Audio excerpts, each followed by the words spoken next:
Ce bijou s'appelle la stade Joseph Kabila Kabangé, infrastructure sportive spécifiquement construite pour le football, installée dans la ville de Kalemi.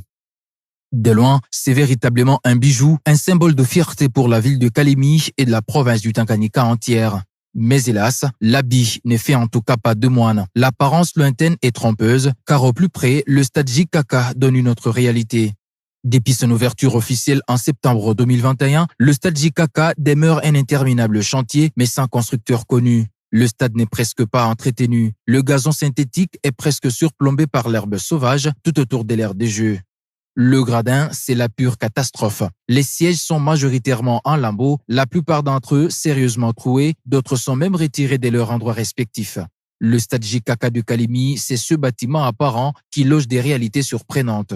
Ce trou sombre, pareil à une mine souterraine, donne l'entrée aux installations internes. Cette obscurité est le reflet du manque d'électricité au stade JKK de Kalemi. L'installation électrique demeure jusqu'à nos jours inachevée. L'on peut remarquer les fils et boîtes abandonnées sur le mur.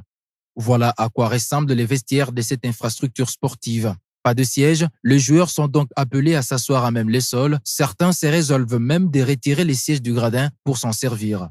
Et quand on veut développer les tactiques des jeux, c'est les murs qui servent des tableaux aux managers. Les systèmes des jeux y sont copieusement développés. Malgré ces multiples châteaux d'eau, contribuant même à l'architecture du stade, l'infrastructure est dépourvue d'eau. Du coup, les installations sanitaires ne sont pas approvisionnées en eau, mais les athlètes et tous les usagers du stade ne s'interdisent pas de satisfaire leurs besoins physiologiques dans les mêmes toilettes où des cuves sont fracassées, d'autres gisant à terre.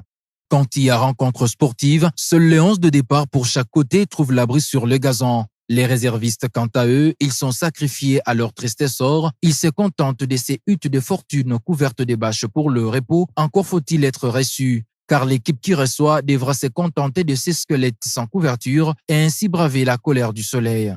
Le stade JKK reçoit des compétitions d'élite du football congolais. Les grands clubs y ont presté à plusieurs reprises. Mais curieusement, son sort est presque voué dans la rue. Entre-temps, il y a toute une coordination qui s'occupe de la gestion du stade, qui taxe et perçoit les droits financiers liés à l'usage de l'espace. Nombreux voudraient donc savoir où va l'argent du stade. Sert-il à remplir les poches individuelles? Le stade est-il une activité génératrice des revenus pour ses gestionnaires? Ces derniers sont-ils contrôlés et à qui rendent-ils compte? En date du 16 octobre 2025, une lettre a fait le tour des réseaux dont l'objet a été le rappel de la division des sports de la province à destination des responsables du FC Tanganyika pour le paiement des frais de location du stade, une exigence obligatoire pour l'usage de l'infrastructure. Et donc, ceci pourrait certifier que ce stade produit quelque chose en termes de finances.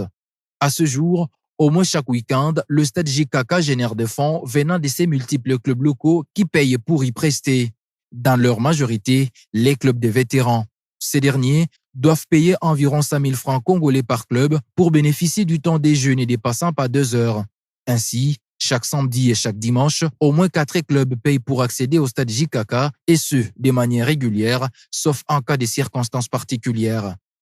Pendant que le stade génère des revenus, c'est à peine qu'il peut être entretenu. Les personnes commises à sa garde et sa propriété, c'est à bout de doigts qu'elles peuvent compter le nombre de fois qu'elles ont perçu leur rémunération, ne dépassant pas 50 000 francs congolais par intervenant. Au total, il n'y aurait que 4 personnes commises à l'entretien de cet ouvrage qui reçoit près de 14 000 spectateurs.